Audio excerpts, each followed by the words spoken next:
हमें पढ़ना है जैव प्रक्रम के अंतर्गत उत्सर्जन के बारे में। कल हम लोगों ने क्या पढ़ा था? क्या पढ़ा था? पादपों में परिवहन। ठीक है, तो आज जो है परिवहन पूरा हमने पढ़ लिया, किस तरीके से खाना बनता है, पचता है, ऊर्जा शरीर के अंगों तक कैसे पहुंचती है, चाहे वो मनुष्य हो चाहे वो पौधे हों।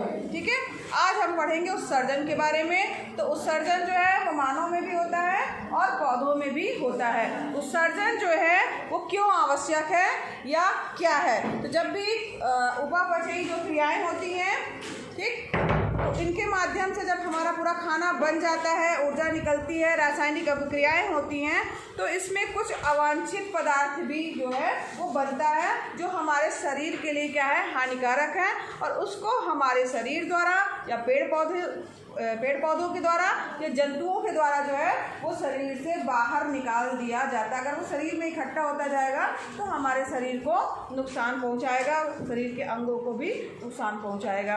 तो यहाँ पर उपापचयी क्रिया में बनने वाले अवांछित पदार्थों का शरीर से जो है निष्कासन जो है वो क्या कहलाता है? उत्सर्जन कहलाता है।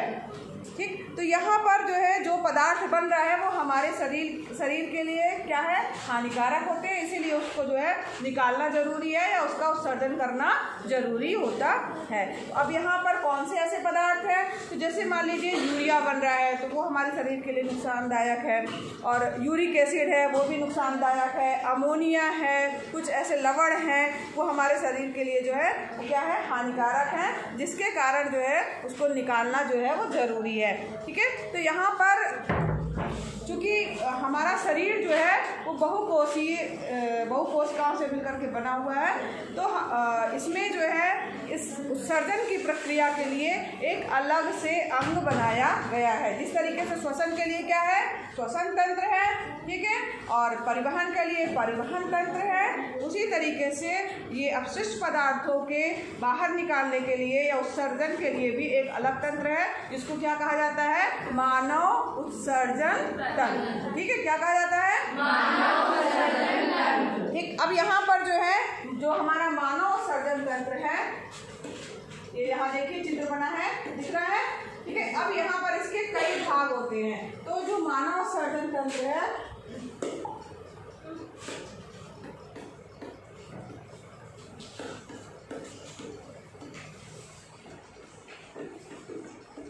इसके जो ये तंत्र बना हुआ है, इसमें कई जो है उसके अंग होंगे या कई जो है वो पार्ट हैं। इसमें जो है क्या क्या होते हैं? पहला तो एक जोड़ा जो रहेगा, एक जोड़ा का क्या मतलब हुआ? दो। जोड़ा का मतलब क्या होता है? दो। ठीक है, एक जोड़ा क्या? वृक्क का क्या मतलब होता है? इंग्लिश में किडनी। ठीक है, किडनी जिसको बोलते हैं हम लोग। तो दो आपको पता भी होगा हमारे शरीर में कितनी किडनी है? दो क्या है? किडनी। इसके बाद जो है क्या रहेगा? दूसरा चीज है एक जोड़ा मूत्र वाहिनी। एक जोड़ा यानी दो जो है, एक जोड़ा, ये भी जोड़े में रहेंगी। हाँ, एक जोड़ा मूत्र वाहिनी। ठीक है, दूसरी चीज हो गई। तीसरा जो है वो है आपका एक मूत्राशय। एक रहेगा मूत्राशय,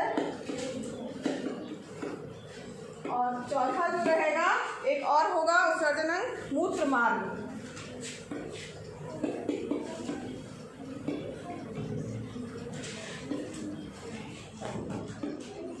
यहाँ पर उत्सर्जन तंत्र के ये एक तरीके से कहा जाए चार जो है वो अंग हो गए। एक जोड़ा वक्र यानी किडनी, यानी दो किडनी, दो मूत्रवाहिनी, एक मूत्राशय और एक मूत्रमार्ग। ठीक, अब चित्र की ओर देखिए, ये दिख रहा होगा, और बड़ा कर ले क्या, दिख रहा है सब ना। अब यहाँ पर देखो, जो यहाँ पर देखिए दो किडनी है हमारे पास में, दिख रही है? ये क्या है? दो किडनी है। अब यहाँ पर थोड़ा गौर से, दो किडनी हमने पढ़ा पहला, दूसरा क्या था? दो मूत्र वाहिनी। ठीक है, दिख रहा है? ये इधर से है, एक इधर से, एक किडनी सी, एक दूसरी किडनी सी।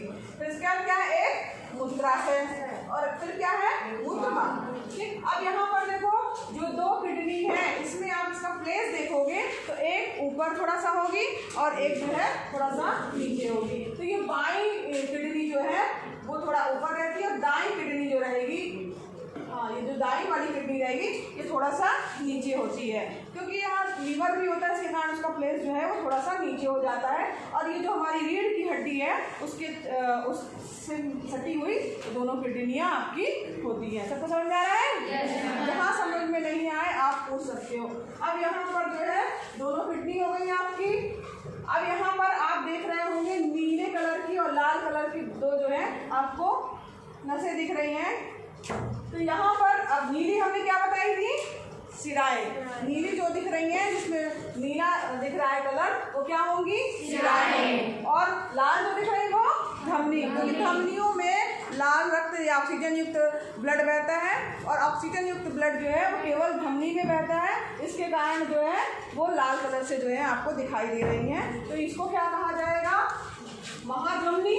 ठीक, जो मोटी सी जो है दिख रही है लाल कलर की और जो नीले कलर की दिख रही है वो महाशिरा।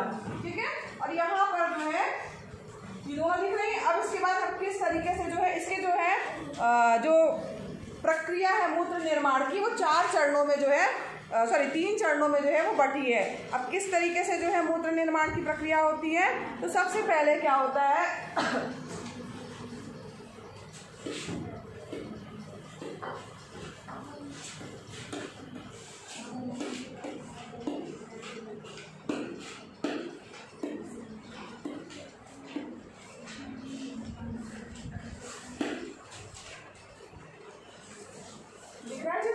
तो यहाँ पर देखो जब मूत्र निर्माण की प्रक्रिया में जो चरण होते हैं, एक तरह से कहा जाए कैसे 3 चरण कुल मिला के होते हैं। तो पहला होता है आपका फिल्टराइजेशन या निस्पंदन। ठीक, अब इसमें होता क्या है कि नाइट्रोजन वज्र पदार्थ जो होते हैं नाइट्रोजन वाले, वो यूरिया या यूरिक एसिड रक्त से जो है वक्र के द्वारा अलग कर दिए जाते हैं, यानी कि रक्त में होते हैं और उनको किडनी के द्वारा, ठीक है, रक्त के अंदर जो है कई पदार्थ हैं, उसमें नाइट्रोजन युक्त भी है, ये जो हमारे शरीर के लिए ज़रूरी नहीं है वो भी है। तो वो जो है वो रक्त से जो है किडनी में जाते हैं और किडनी के द्वारा जो है वो अलग किए जाते हैं। तो जो अलग किया जा रहा है पदार्थ, ठीक है, तो उसको कहा जाएगा कि ये प्रारंभिक जो है वो फिल्टराइजेशन हो रहा है या निस्पंदन हो रहा है। इसमें से कुछ पदार्थ जो है हमारे लिए लाभदायक भी हैं।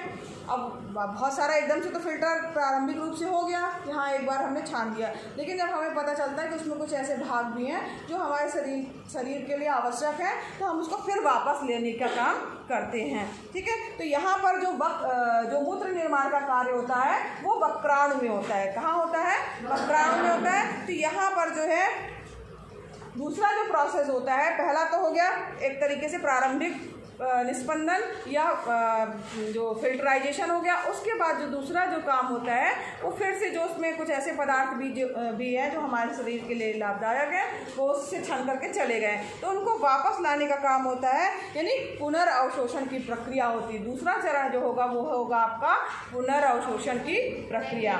ठीक है, अब इसमें होता क्या है कि जब जो प्रारंभिक जो है फिल्टराइजेशन हो गया तो उसमें बहुत सारे ग्लूकोज हो गए, अमीनो अम्ल, लवण प्रचुर मात्रा में जो है वो रहते हैं। तो उसमें से कुछ जो हमारे काम का है उसको वापस करने के लिए जो है जो अंग काम कर कुछ अंग जो है हमारे काम कर रहे हैं, तो उस ये वापस लेने की प्रक्रिया क्या कहलाएगी? जो दूसरा चरण कहलाएगी वो है क्या है आपका?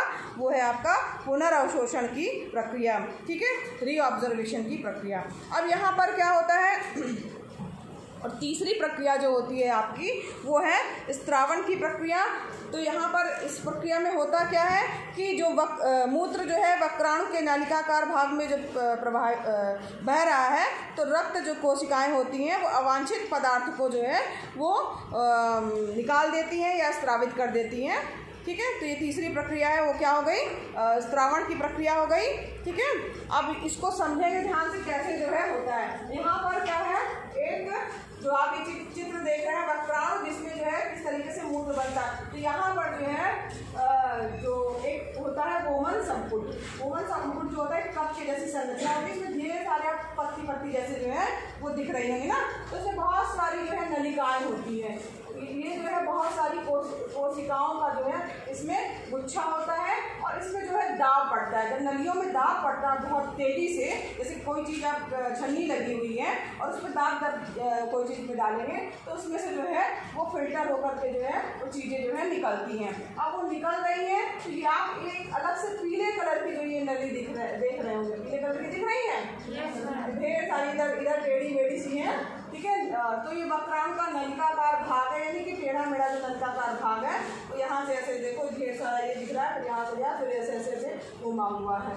तो ये इसमें जो है वो चीज़ें निकल करके आती हैं। अब यहाँ पर कुछ चीज़ें आपके फायदे की भी हैं या जो हमारे निकाल दी गई हैं, लेकिन उसमें से पता चलता है कि भाई कुछ चीज़ें हमारे उपयोग की हैं तो उनको वापस जो है फिर से हमको चाहिए है, तो इसको वापस चाहिए। इसके लिए क्या होता है कि जो किडनी से में जो आपने देखा था ना धमनी और सिराएं हैं, तो उसी का एक जाल पूरा इसी में नीला और लाल जो है वो पूरा इस तरीके से बना होता है, ढेर सारा जो है वो बना होता है। अब इनके माध्यम से इन यहाँ पे देख रहे होंगे इसमें जो है धमनी है, सिराएं हैं और केशिकाएं भी हैं जो कि रक्त का परिवहन कर रही हैं। तो इनमें जो आपका यूजफुल पदार्थ है वो केशिकाओं के माध्यम से और इन धमनी और सिराओं के में जो है वो चला जाता है या पुनः अवशोषित कर लिया जाता है, वापस जो है इसमें आ जाता है। इसके बाद जो बचा हुआ भाग रहता है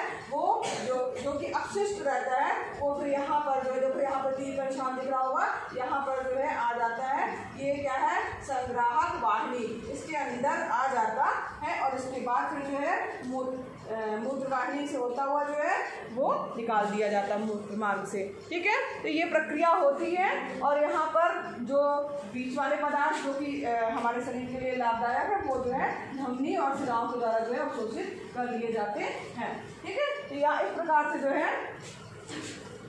ये प्रक्रिया होती है। अब यहाँ पर आप देख रहे होंगे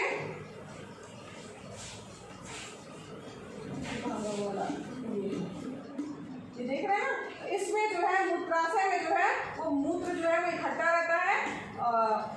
इसके बाद मूत्र मार्ग जो है उसमें जो है उसे बाहर निकलने के लिए जो है इसमें जो उसका मूत्राशय वाला मार्ग होता है वो पेशियों से बना होता है और वो तंत्रिका नियंत्रण में होता है, यानी कि जब हमें महसूस होगा कि हमें टॉयलेट आई हुई है तब जो है हम उसको जो है करने जाएंगे और बाकी टॉयलेट जो है इकट्ठा, मतलब जो अपशिष्ट पदार्थ है टॉयलेट के रूप में जो है वो इकट्ठा होता रहता है। और कई बार ऐसा होता है क्योंकि ये पेशियों से बना होता है तो इसके कारण हम उसको जो है कंट्रोल भी कर लेते हैं, हमारे ऊपर है। कई बार हमें टॉयलेट लगती है, अगर मान लो हम नहीं जा रहे हैं या रोकने की भी हमारी क्षमता थोड़ा बहुत होती है। तो यहाँ पर जो भी किडनी में बनने वाला मूत्र है जो लंबी नलिका मूत्रवाहिनी में प्रवेश करता है और जो वक्र को मूत्र मार्ग से जो है जोड़ती है और मूत्राशय में मूत्र जो है वो भंडारित यानी वही इकट्ठा होता रहता है और जब तक फैले हुए मूत्राशय का दाब मूत्र मार्ग द्वारा उसे बाहर न कर दे तब तक जो है उसमें जो है वो इकट्ठा रहता है। फिर इसके बाद क्या होता है, चूँकि मूत्राशय जो होता है वो पेशियों से बना होता है, उसमें तंत्रिकाएँ होती हैं और नियंत्रण में होती हैं, तो इसके कारण जो है हम उसको जो है कुछ देर के लिए नियंत्रित भी कर सकते हैं। तो इस प्रकार से मूत्र का निर्माण होता है या अपशिष्ट पदार्थों का जो है वो निष्कासन होता है, ठीक है। समझ में आया? उत्सर्जन जो है क्या है? उत्सर्जन कौन बताएगा? हाँ बताओ बेटा।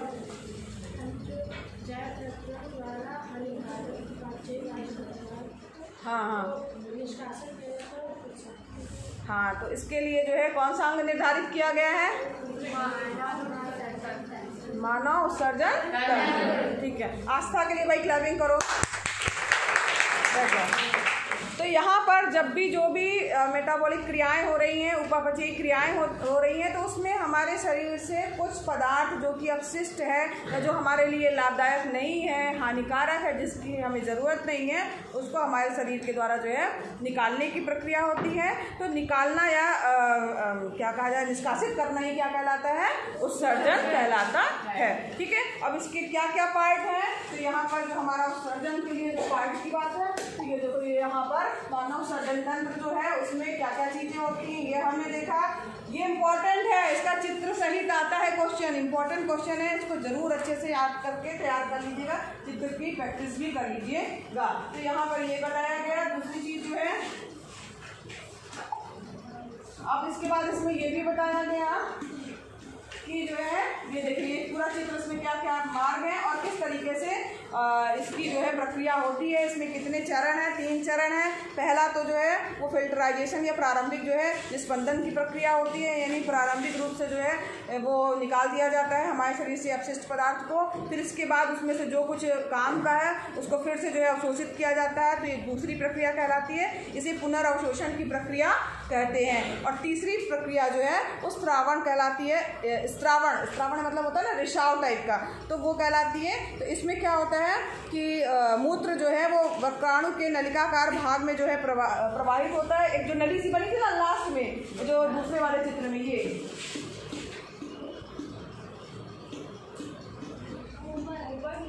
ऊपर ही है,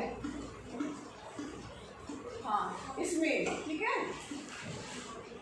वक्राणु का ये जो नलिकाकार भाग है, ठीक है। तो इसमें से जो है वो रक्त कोशिकाएं जो है अवांछित पदार्थ को जो है वो मूत्र में से स्रावित कर देती हैं, और उसके बाद जो है अवांछित पदार्थ रक्त से अलग हो जाता है। जैसे यूरिया हो गया, यूरिक एसिड हो गया, ये सारा पदार्थ जो है वो हमारे ब्लड में से अलग हो जाता है। ये 3 चरण होते हैं। और किस तरीके से वक्राणु में रक्त का मतलब रक्त से जो है जो अपशिष्ट पदार्थ है वो निकाले जाते हैं, और किस तरीके से जो है उनको मूत्र मार्ग में जो है भेजा जाता है, ये पूरी प्रक्रिया है। तो यहाँ पर जो है बोमन संपुट जो है वो मेन काम कर रहा है।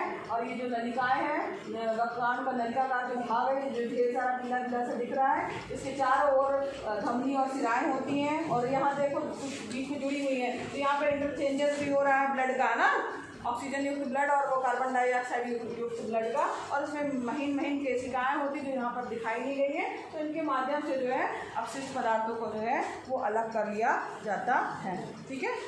और ये अपशिष्ट पदार्थ जो है उसमें जाते हैं। फिर इसका यहाँ से जो मेन अपशिष्ट है, मतलब अब तो हमारे कुछ काम का है ही नहीं, ठीक है, अब इसको हटाओ भगाओ यहाँ से। तो अब यहाँ पे क्या होता है, उसको सीधे सीधे इस वाली जो संग्राहक वाहिनी है उसमें भेज दिया जाता है। तो ये इम्पॉर्टेंट क्वेश्चन है, आप अच्छे से तैयार कर लीजिएगा। इसके बाद देखो, अभी तो ये हमने किसके लिए पढ़ा, मानव में उत्सर्जन तंत्र की बात की थी। तो इसी तरीके से क्या होता है, पादपों में भी उत्सर्जन होता है। पौधों में भी उत्सर्जन के लिए जो है जंतुओं से बिल्कुल भिन्न युक्त प्रयुक्त करते हैं। अब यहाँ पर भाई जब पादप में उत्सर्जन की बात हो रही है, तो पौधों में क्या चीज़ उत्सर्जित होगा, मतलब क्या उनके लिए अपशिष्ट है। तो जब वो अब पौधों में क्रियाएं कौन कौन सी हो रही हैं, श्वसन भी कर रहे हैं, प्रकाश संश्लेषण की भी क्रिया हो रही है। तो यहाँ पर जो है पादपों में श्वसन, प्रकाश संश्लेषण व अन्य जो उपापचयी क्रियाएं हो रही हैं, उसमें से जो अपशिष्ट पदार्थ बनते हैं उनको पौधों के द्वारा, ठीक है, वो भी निकाला जाता है। अब इसके लिए जो है श्वसन, जो मान लीजिए जो श्वसन हो रहा है, तो उसमें से श्वसन से जब मान लीजिए श्वसन हो रहा है तो उसमें कौन सी गैस प्रयुक्त हो रही है, हाँ नहीं, जब वो पौधे श्वसन की प्रक्रिया करते हैं तो वो भी ऑक्सीजन ही लेते हैं, ठीक है। प्रकाश संश्लेषण में कार्बन डाइऑक्साइड गैस जो है प्रयुक्त होती है, और उसमें निकलती कौन सी गैस है, जब प्रकाश संश्लेषण की क्रिया होती है तो ऑक्सीजन गैस, ठीक है। लेकिन जब रात में श्वसन की प्रक्रिया करते हैं पौधे, तो वो भी हमारी तरह ऑक्सीजन ही लेते हैं और कार्बन डाइऑक्साइड छोड़ते हैं। तो यहाँ पर जो है जो ये गैसें जो है छोड़ी जा रही है, और रंध्रों के माध्यम से जो है उनका जो है मिश्रण होता है। रंध्र मतलब होते हैं जो पत्तियों में छेद होते हैं ना, उनको थोड़ा ऐसे करके गैसों को निकाला जाता है। कई बार आप देखेंगे कि कुछ यहाँ पर वाष्पोत्सर्जन की प्रक्रिया होती है, तो अतिरिक्त पानी अगर है बच रहा है तो वाष्पोत्सर्जन द्वारा निकल जाता है। और कुछ भाग ऐसे होते हैं जहाँ पर अपशिष्ट पदार्थ इकट्ठा हो जाते हैं, ठीक है, और जैसे पत्तियों में है और तनों में, इस तरीके से अलग अलग। तो आपने देखा होगा गोंद भी एक तरीके से जो है वो सर्जित पदार्थ ही है, ठीक है। गोंद हो गया आपका, और लेटेक्स हो गया, टैनिक हो गया, छाल आपने सुना होगा ना, इसकी छाल उसकी छाल, तो वो छाल वगैरह जो है वो एक तरीके से कहा जाए वो पेड़ का क्या है, वो अपशिष्ट पदार्थों को निकालना है या उत्सर्जन की प्रक्रिया है पौधों में। तो ये जो है ये सब चीज़ें जो हैं वो अलग अलग अंगों में भी एकत्रित हो जाती हैं और कई बार आपने देखा होगा कि वो पौधा या वो पेड़ जो है उनको जो है वो हटा भी देता है समय आने पर। पत्तियाँ कई पेड़ों की पूरी की पूरी झड़ जाएंगी, है ना, तो वो पूरा अपशिष्ट पदार्थ पौधे से बाहर हो गया और फिर नई पत्तियाँ आ जाएंगी। ठीक है, तो इस तरीके छाल है, छाल भी निकाल दी जाती है, तो अंदर जो है उसका वो पूरा अपशिष्ट पदार्थ उसका निकल गया। इस तरीके से जो है वो पौधे जो है वो उत्सर्जन की प्रक्रिया करते हैं। ठीक है, तो मानव में उत्सर्जन पढ़ा हमने आज और पौधों में उत्सर्जन। ठीक है, समझ में आया? समझ में आया? चलिए ठीक है, फिर कॉपी में काम कंप्लीट करते चलिए। दोनों क्वेश्चन इंपॉर्टेंट हैं और मानव में सर्जन तंत्र जो है ये ज़्यादा इंपॉर्टेंट क्वेश्चन है, हृदय वाला भी इंपॉर्टेंट क्वेश्चन है। तो श्वसन तंत्र हमने पढ़ा, उत्सर्जन पढ़ा, पाचन पढ़ा, ये दीर्घ उत्तरीय प्रश्न है, इन्हीं में से क्वेश्चन जो है दीर्घ उत्तर वाला आएगा। ठीक है।